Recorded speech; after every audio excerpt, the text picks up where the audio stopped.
ต่อเครื่องเสื้อผ้าบ่ต่อคุกคิกเกลือยังใหม่เบิดอันนี้มองไว้เครื่องเจ้าเนาะตู้เสื้อผ้าแม่นบ่เข่าอันนี้ที่ว่าบ่มีหยังเลยโอ้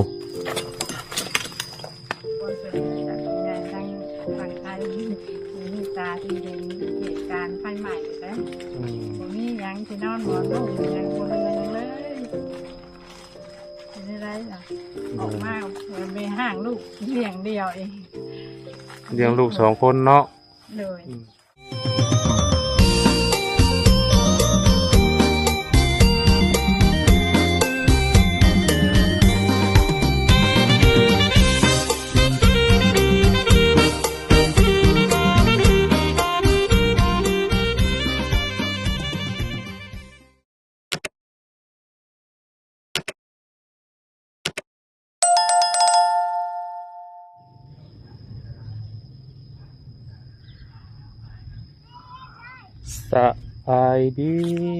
สบายดีพ่อแม่พี่น้องเบิดสู่คนเบิดสมองสุบอลกันแล้วกันเนาะพี่น้องเนาะโดยมาพบมาพอกับช่องบาเทอีกเช่นเก่าเช่นเคยเหมือนพี่น้อยมื้อนี้ก็อยู่บ้านนะพี่น้องเนาะก็เลยสิแวะเข้ามาหาทางครอบครัวผู้ที่เพิ่นเกิดเหตุภัยใหม่เฮือนมื้อนั้นแหละพี่น้อยที่ในคลิปบาตูนมื้อนั้นแหละเนาะบาเทก็สิเข้ามาหลายมื้อแหละพี่น้องแต่ก็บ่มีโอกาสเนาะพี่น้องบางทีเวลาไปหน้าบางทีกับมาบ่ทันเวลาก็เลยบ่ตรงเวลาพี่น้อยมื้อนี้ก็เลยจะเข้ามาสำรวจหรือว่ามาเยี่ยมมายามเมืองพี่น้อยว่าเป็นจังไดเนาะนี่ก็คือที่เห็นเลยพี่น้อยป๊าดต่อถือว่าใหม่เบิดเลยพี่น้อยบ่ได้เห็นแต่ในคลิปเนาะก็เจ้าถ่ายลงเฟซแล้วก็ทาง YouTube มื้อนี้ว่าทีก็เลยสิเข้ามาเบิ่งตัวจริงมื้อนี้พี่น้อยพวกทางมันเรียบมันก็อยู่พวกพี่น้องเนาะแต่ก่อนนี่เป็นห้างอันนั้นได้พี่น้องห้างขายเฟอร์เราขายเฟอร์เนาะตะกี้เนาะซื้อขนมมาฝากเล็กน้อยนะมาก็มาน้ำคน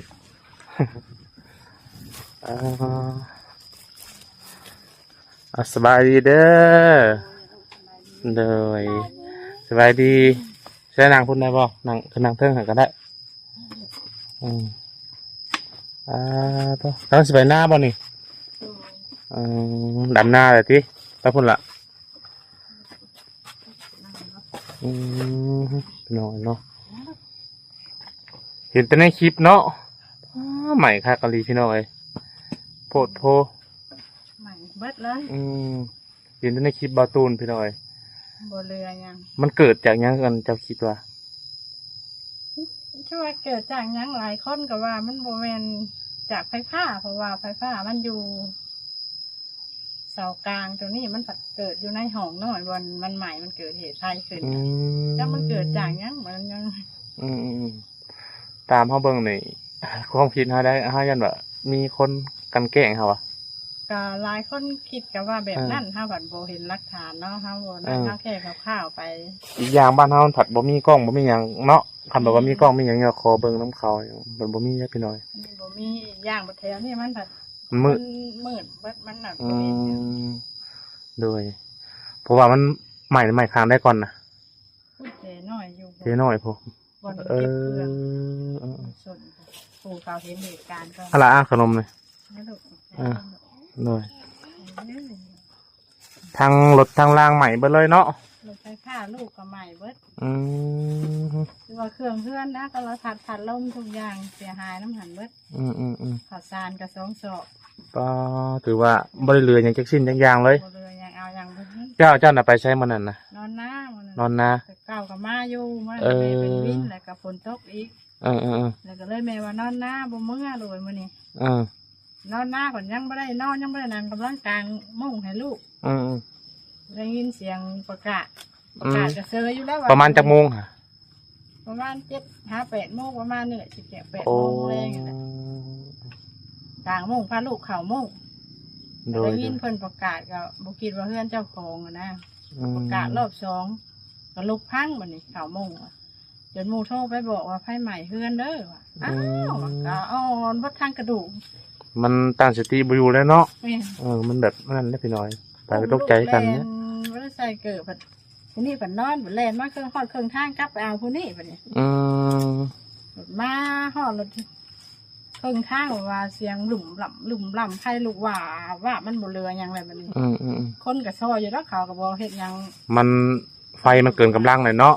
บัด เกินกำลังในบ้านนะบัดมันบ่มี ดับเพลิงดับหยังเพิ่นบ่มีเพื่อสิเข้ามาฮอดก็มันก็บ่เป็นง่ายพี่น้อยบ่ที่กว่าสิเข้ามานั่นแหละพี่น้องแต่ว่าบ่ได้เจ็บตาเนี่ยก็เลยบ่ได้เข้ามาบ่สบายเหลือแต่ทางนี้บัดนี้เนาะ นี่กำลังค่ามันก็เบิด เออ กันคือว่าแบบนั่นแน่ๆก็เบิดคือกันมีคนแบบไทยบ้านก็ว่าตกใจเพิ่นอยู่ว่าเพิ่นก็ซอยมาคนมันหลายมื้อนั้นมานะ เต็มที่เนาะมื้อนั้นนะเฮาอยู่สวรรค์มื้อนั้นน่ะคิดแม่โทรไปว่าไผใหม่เฮือนว่าซั่นอ้าวว่าใหม่เฮือนตัวใหม่เฮือนสาวปิกคนน่ะสร้างเป็นแท้บ่ หลายคนก็แบบมันนั่นเนาะมันบ่คือประเทศไทยบ่ว่ากันคือไทย มันบอลนะเพราะว่าอะไรมันบ่ทันใจพวกรถระเบิดระเพลิงอ่ะเนาะเอาอยู่บ้านนอกนี่บัดอันนั้นมันรถโทษระเพลิงอย่างมันก็น้อยนี่พี่น้อยก็เลยมาบ่ทัน เรือยังลงไปน้ำก็เรือแต่เสือผ่าค่าคิงลูกแม่ก็มันก็ฝนตก แต่เก่าน่ะมานอนอยู่เนาะแต่เก่าเนาะ นอน แต่มื้อนั้นผัดนอนหน้ามันน่ะติ บังเอิญว่ะ บังเอิญแบบนั้นนะเนาะ มันคือว่าพาลูกมานอนกับโบจักว่าสิเกิดหยังเกิดจักสิเป็นจังใดแล้วไฟผ้ากับแต่ก่อนกับมันกับว่าได้เคยว่าช็อตมีอย่างนั้นว่าใส่เครื่องตัดอยู่ได้ไฟผ้า เอามีระบบอันเซฟตี้อยู่ มี ใช่ หากับผ้าอันจ่ายเงินคนไปหากับเบิดคนกับมากวดว่ามันกับว่าได้เป็นหยังวันเซฟไฟนะกะใส่ได้ ฮะถามพวกพี่ท่านนี่บ่แม่นดอกอันไฟลัดวงจรมันต้องมีแบบว่า ความคิดหลายคนหลายปาก คือว่าแล้วมันคนเฮาคิวคือกันเนาะสำหรับเฮาคิดน่ะคือแบบว่ายังมีคนกันแกล้งหรือว่าอย่างประมาณนี้นะ หลายคนก็คิดว่าสั้นแหละมันกับน้องคนดีคนนั้นเท่ากับโบมันบ่คือกัน มันบ่มีหลักฐานคือว่าเดี๋ยวพี่น้อย แม่น รถถีบไฟฟ้าจ้านั่นจะจอดไว้ในแม่นบ่ แม่นจอดไว้ใน รถขี่ปกติบ่ ขี่ขมือ จักว่าอันนั้นบ่จักเนาะรถไฟฟ้าระเบิดไว้จ้ะยังคือในอันคลิปเพิ่นเอาลงหั่น ระเบิดคนที่เห็นเหตุการณ์มันคือบ่ขึ้นอยู่ทางประตูพี่จ้ะ อ๋อ มันก็ไปใหม่อยู่ห้องพุ่น แต่ว่าอันไฟฟ้านั่นอยู่เสากลางพี่แม่นบ่ แม่น ไปใหม่มาห้องจะอยู่พุ่น แม่น เออ มันก็บ่ได้มีสายไฟสายหยังนำในห้อง เป็นคนเตะตัวนี้แหละเนาะ ก็นั่นแหละ มันแปลกนะ รถถีบไฟฟ้าจะได้สภาพใช่ นี่ประตูทางเข้าพี่ มีคนเก่งชัวร์พี่น้อยอันนั่นรถนั่น เฮาผัดบ่เห็นหลักฐานเฮาหยังก็เฮาแค่เขาคาดคิดไปนะ มันนั่นบ่ได้เนาะพันธงบ่ อ ได้ ย่าง เนาะ กันไฟผ้ามันต้องแบบหลายๆเฮือนเด้อจ้ะ ไฟผ้ามันก็คือสิไว้กว่านี้ แม่นท่านี้บ่ต่อสายไฟมาทางไหนคุณบอกนั่นบอกมาแต่แรกครับเดี๋ยว เราก็ยังบูฮูกับเนาะว่ามันเกิดจากหยัง แล้วก็อันเคยมีคนขับมาถ่ายอยู่บ่ ก็มีแต่ว่าตูนเมื่อเกิดเหตุ แต่ว่าช่องอื่นเพิ่นก็บ่ได้มาติ ได้มา เดี๋ยวทางอันนั้นเพิ่นบ่ได้อันนั้นบ่ทางเมืองทางหยังเพิ่นบ่ได้อันสมทบหยังบ่ ไปอยู่ก็คือยังสมอยอ อื ยู่เลยแบบ มยังบ่มีวีแววเนาะ แม่น เนี่ยเพิ่นมานำหลังตารอเบิ่งปะเฮาอยากเบิ่งง่ายกัน ไปลงไป ลูก2คนบ่ เอาเลย ไปละขนมมาไม่มาสิเอากินได้นี่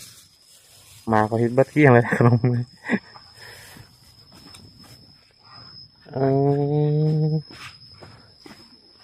ยเสียเนี่ยก็ยังเหลือนี่เนาะมันเป็นไม้อ๋อต่อเครื่องเสื้อผ้า เกิดกระซ่ามันก็อยู่ในหูมันเกิดเหตุเขาเกิดในห้อง บ่มาต่อคลุกคลิกเกลืออีหยังใหม่เบิดอันนี้หม่องไว้เครื่องเจ้าเนาะตู้เสื้อผ้าแม่นบ่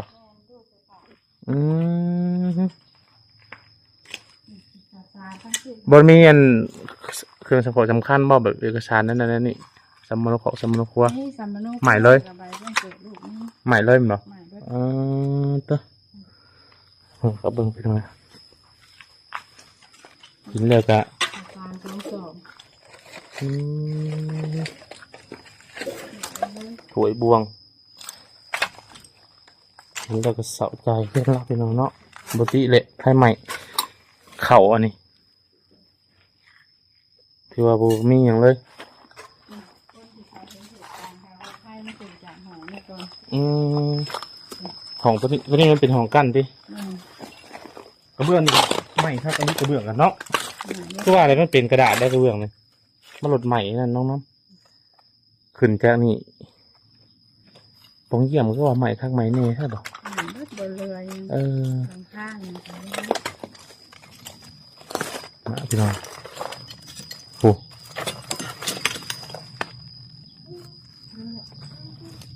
มึงกะลูกกระวาดแล้วเนาะป้าตัวนี้ระวังด้วยใจมาใกล้ด้วยตัวนี้ มันนั่นเตกอะไรมันล่าวเลยตัวนี้น่ะใหม่มันนั่นตะกี้มันครึ่งกันหรือมันอะไรพี่น้องมันมืดเนาะข้างนี่เนาะมันบนมีไผ่เด้บนมีคนเด้เข้ามานี่เขากับบุ้งมานี่มันเสือผ้าบริโภคบางบอจอมีตัวใช้ได้อยู่ปะจ๊ะเจ้ากันยังบ่ได้แต่ต้องอย่างเลยยันว่าทางรัฐทางอย่างผมมาอันทีเนี่ยนะเนาะ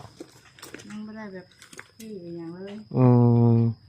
แรกมือเพิ่นมาเก็บคดีมาเก็บแบบความเสียหายยังเพิ่นก็บอกว่าบ่เผายังนะ แม่นแหละพวกหมอพวกอย่างเงี้ยไม่เอ้ย ไม่ไปเลยเครื่องเพื่อนซื้อมาอย่างยังไม่ได้ใส่เลย โอ้โดนนิ้วเจ้ามาครับจะมาขวัดแต่สีดายเครื่องเนาะ เกิดขาลูก เครื่องใส่ทุกสิ่งทุกอย่างแล้ววิธีไฟฟ้านี่ ลูกก็คือ เรือตะโพงห้าง ขึ้นสายไฟแล้ว แล้วก็สีดำๆมาละวันนี่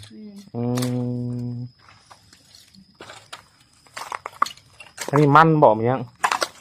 หมกม่วงสุกเลย มอง เกลือกระเดะตึงนัว ทุกอย่างเสียไปเลย อันนี้มันถือไพ่แล้วมันล่าวเนาะเตกเว้ย เก็บไว้ย่างเนี่ยไว้เหนียว ถ้าออกพันออกดีเลยตัวนี้บ่ใหม่น้ำพี่น้อย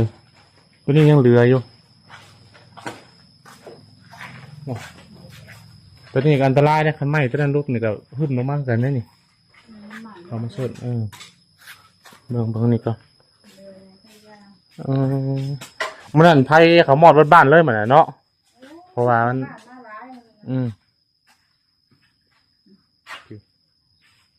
ทูแบบเราเห็นเหตุการณ์ใต้มันเป็นจากนี้คนมาแบบนี้อย่างเลือดเห็น ผู้เห็นเหตุการณ์กะตอนแรกก็คือบอลหมอดเนี่ยแท้บ่คิดว่านี่บ่เห็นว่าอันนั้นคือโทรไปบอกมาแล้วว่าไพ่ใหม่เพื่อนหนูก็เล่นมากเอายังบ่ท่านแล้วมันไปลา มันไวเนาะ มันไหวเลยเสื้อผ้าอีกในเครื่องฟอง ห้องนี่เสื้อผ้าเจ้าก็มีบ่ห้อง นี่เสื้อผ้าลูก มันคือไวเดี๋ยวเนาะคันว่าเพื่อนไหม้เพื่อนหยังกันยังว่าคือได้อันนี้มันปูนเพิ่มสินั่นเพิ่มสิลามเหมือนเทิงกันยังอ่ะให้คุณยายใจดีมาทำได้ซอยเมตตาลูกอยู่นะ โดยป้าไปนั่งหมู่ป่ะขอความช่วยเหลือนะเพิ่นรักพ่อใหญ่เพิ่นตอนนี้กับบ่ได้เรือยังเพิ่นว่าพี่น้องเนาะคือเบิดตนเบิดโตเลยนะคือมันน่ะสงสารพอสมควร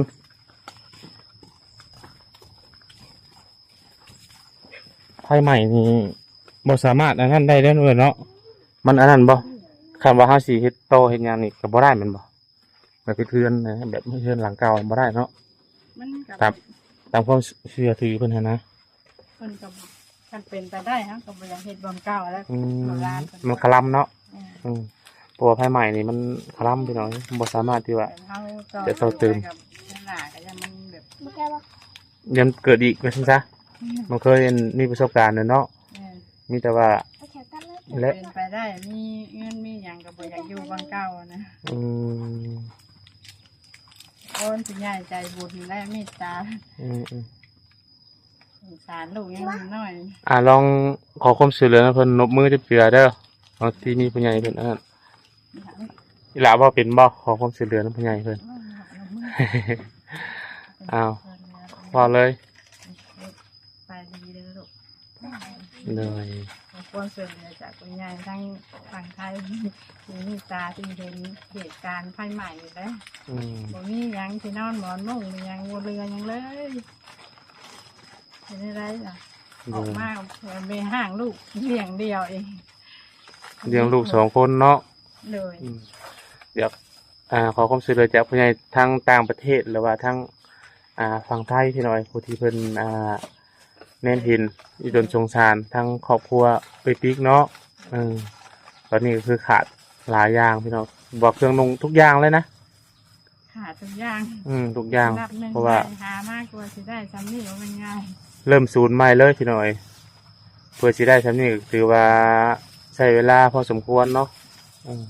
อิสระจริง นี่ อย่างสมัยนี้ทุกอย่างอย่างนี้แต่ของเป็นเพลงนะ นี่ 11,000ยังไม่ได้เอาเสาเพื่อนเดี๋ยวนี้นะ โดยอีกอย่าง หามากกว่าสิได้ซ้ำนี่ อืม หาเพื่อนหลังนี่ยังคนนี้ยังบ่เกิด อื นี่คน ม นี้ถึง8 ปีแล้ว อีกอย่างคือว่าแหละพี่น้อย อันทางรัฐทางเมืองกับเพิ่นก็จักสวรรค์นั่นแหละก็ต้องรอพังไว้ก่อนเนาะว่าเพิ่นสิช่วยเหลือหยังเข้ามานะปกตินี่ก็เพิ่นก็สิช่วยเหลือพวกแนวอยู่แนวกินบ่แนวใช้แนวหยังเนาะก็สิประมาณนี้แหละเนาะบ้านเฮาแต่ว่าเรานี่ก็ถือว่านี่แหละพี่น้องพวกเรื่องเสื้อผ้าน่ะเพแหละมันใหม่เบิดเลยเนาะข้าวน้ำซ้ำปลาหลายสิ่งหลายอย่างถือว่าบ่มีหยังจักอย่างแล้วนะเอาง่ายเลยตอนนี้คือแบบเจ้าอยู่ไสเดี๋ยวนี้อยู่หน้าบ่อยู่นำแม่อืมโดยก็สำหรับผู้ใดที่อยากช่วยเหลือเนาะพี่น้องเนาะทางครอบครัวไอ้พี่เพิ่นก็สามารถติดต่อมาหาทางบ่าวเทได้พี่น้องหรือว่าทางช่องอื่นก็ได้เนาะพอเป็นสะพานบุญให้พี่น้อยอยากสอนหยังก็ติดต่อมา ต่อให้คุณยายคุณมีตานะ โดย เป็นยังน้อยๆบ่มีบ่เหลือหยังเลย โดยแต่ผัวเจ้าเลิกแล้วเนาะ แม่ อืมอยู่กัน3 คนพี่น้อยก็เห็นในคลิปกับป้าเศร้าใจแล้วครับก็เห็นเขาถ่ายลงเห็นตอนแรกก็แบบโอ้ยเบิดเลยว่ะ อืม มันสิไปเริ่มหนึ่งใหม่ จนจะเป็นลมหมดแล้วเนาะอันเห็นแต่แรกเนาะ จนอ่อนลูกมันได้มือนี่จนจักรุดน้ำใดมันนั่นน่ะครับ เจ้านั่งอยู่ใช้สายหินในคลิปประตูมันนั่งนั่นนี่บ่ อุ้มอยู่เดิน ได้แต่แนมเบิ่งซื่อ ได้แต่แนม เฮ็ดหยังบ่ได้ลูกอินแต่พายลูกทึนเนาะ ภายหนึ่งบ่เลย ชาวบ้าน ข่าว ครับ ไปเอาสิ่งของหยังกับบ่ทันเลยนะบ่ทันจักอย่างเลยข่าวไปกับ กันไฟใหม่นี่บ่ได้แล้วเข้าไปนี่บ่ได้มันสีนั่น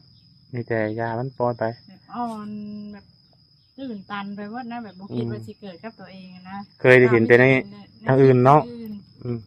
บ่คิดว่าสิเกิดกับตัวเอง ว่าสิมากเป็นนักเรื่องของจริง เป็นจริงบ่เคยพบเคยเพาะ เคยเห็นถ้าเกิดกับตัวเองโอ้ยแบบซ้ำตายทั้งเป็นแหละ แม่นปกติเลยเพิ่นเสียทุก คิ สิ่ ด งทุกอย่าง แต่ว่าเพื่อนนะเคยนอนของมือมากมันนี่แบบ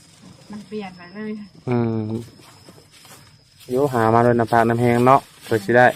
เฮือนหลังหนึงก็บ่ ได้ ง่าย แต่ยังบ่มีลูกที่ว่าหาแต่ยังสาวเพื่อนหลัง ๆ มันก็บ่มีแหละมันต่อเติมไปในเล็กๆน้อยๆเนี่ย แม่น ยังบ่ได้สารยังบ่ได้ปลูกกะโลกะเล่เลยคือเห็นนั่นแหละ โดย หาเพื่อสิได้ซ้ำนี่แบบหายไปแป๊บเดียว โดย เริ่มหนึ่งกันยากเลยนะลูกกันยังน้อย แม่นเลี้ยงก็โตคนเดียวไม่เลี้ยงเดียวว่าซั่นซะ แม่น แท็กซี่หาใส่เนาะลูกก็ยังน้อยเนาะ ลูกกันยังน้อย ได้ก็ยังให้ผู้ใหญ่เพิ่นมีตาแล้ว โดย บ่ว่าใกล้เลยไกล เจ้าจะให้เป็นซอยยังลองว่าหมู่ดูหาลองอันดูแบบ เป็นไปได้ค่ะเพื่อนบุแล เออ เป็นไปได้ค่ะ โดยคันว่าเพิ่นอันนั้นนี่จะสิง่ายหม่องใหม่สิบ่หรือว่า โดยบ่อยากอยู่ หรือว่าสิทุบแล้วก็สร้างขึ้นใหม่ได้บ่หรือว่าสิตัดสินใจขายแล้วก็ย้ายลงใหม่เลย คือว่าวันแรกกัน มันมีเงินมันยังก็บ่อยากอยู่แล้วบ่อนเก่า มันข้างคาใจเนาะ แ มันเคยเกิดประสบการณ์แล้วก็อย่างนั้นบัด มี นี้ เงินมีหยังกับบ่อยากอยู่บ่นี่สิเฮ็ดหัวปลูกผักหรือเฮ็ดหยังกับป้าถิ่มอยู่นี่ไร่บ่ อื นี่ เฮ็ดบอนสวนบอนหยังเลย แม่ บอนได้ อยาก ปลูก ปลูกสร้างบ่อนไม้นะ อืม คันตั้งไปมันก็ยังสิ มันบ่คักนะเนาะมันเป็นแก้วในใจเฮาแม่นบ่มันเคยเกิดประสบการณ์ที่แต่ก่อนเราก็ขายเพอพี่น้อยมันนี่เฮ็ดระยะเนี่ยมันยามหายามหน้าเลยเนาะก็ระยะ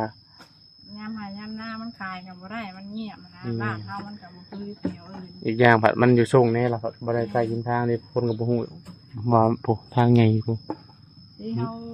ซื้อไปลงทุนไปมันก็บ่ได้กลับมาแล้วมัน อืม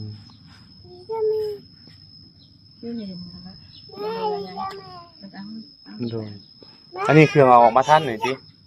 ก็ซื้อใหม่ เครื่องหมูมาให้ โอ้หมูให้ใช่ ตะกร้ากับมีคนใจบุญนั่นแหละเขาซื้อให้ โดย ไม่ได้เรือยังออกไปหน้าคือเห็นนั่นแหละ พายก็ยัง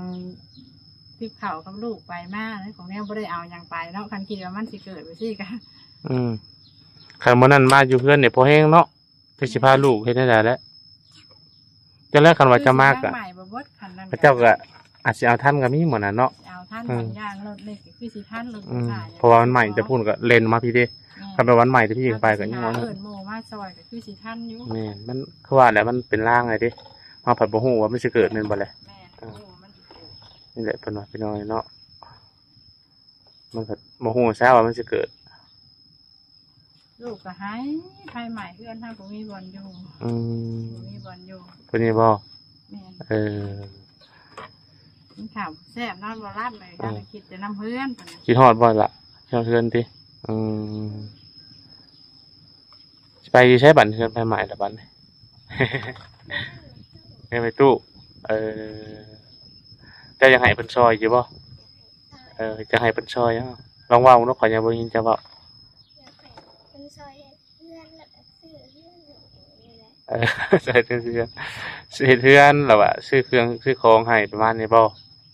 ในอยู่ในกินเนาะอืมโดย ไข่น้ำรถเพิ่นน่ะไปเห็นแต่หูผ้าล่างมันเน่าของเคยขี่รถไฟฟ้า แม่น นี่ก็รถไฟฟ้ากับบ่มีขี่ไป ย่างบัดนี้ไปใช้ก็ย่างบัดนี้เนาะ พี่กับแม่บอกว่าฝนตกยามนี่ไฟฟ้าเนาะเฮาขี่บัดยามมันสัดทางเปื้อนทางหยังว่าเอ้ยว่าขี่ยามมันเพททางขี่ยามแรงมันแห้งว่ะ นี่ แต่ว่ามาจอดไว้ถ้าเป็นสิ ตัวสบายนี่ก็เงินเนาะ อืม เนาะพี่น้อยจะได้กะ ใส่แซ่วแล้วลูกอ่ะ โดยจะได้กะฝากพ่อแม่พี่น้องอะไรเนาะพี่น้องมาซอยเรือทางครอบครัวเพิ่นใบเตยบ่ชื่อเพิ่น โดยใบเตยน้องกับมือ ใบเตยเอามือโดยนี่แหละจังซั่นก็สิขอจบคลิปเด้อบัดนี้เด้อเดี๋ยวมื้อหน้าจะเข้ามาใหม่เพราะว่ามันสวยแล้วนี่ว่าเจ้าอยากพาไปดำนานะโดยคันมีผู้รักผู้ใหญ่ก็เฮาก็สิเข้ามาเจ้เทื่อนึงก็มีคนซอยเข้ามาโดยแล้วก็รอพังไปเรื่อยๆจนได้ก็เป็นกำลังใจให้เรื่อยเด้อบ่ให้คิดหลายอันมันเกิดไปแล้วก็ให้มันเกิดไปซะถือว่าเฮาพลาดเคราะห์ไปมีแต่เฮาสร้างตนโตใหม่บัดนี้ตั้งสติบัดนี้สบายดี FC เพิ่นแน่ สบาย สบายดี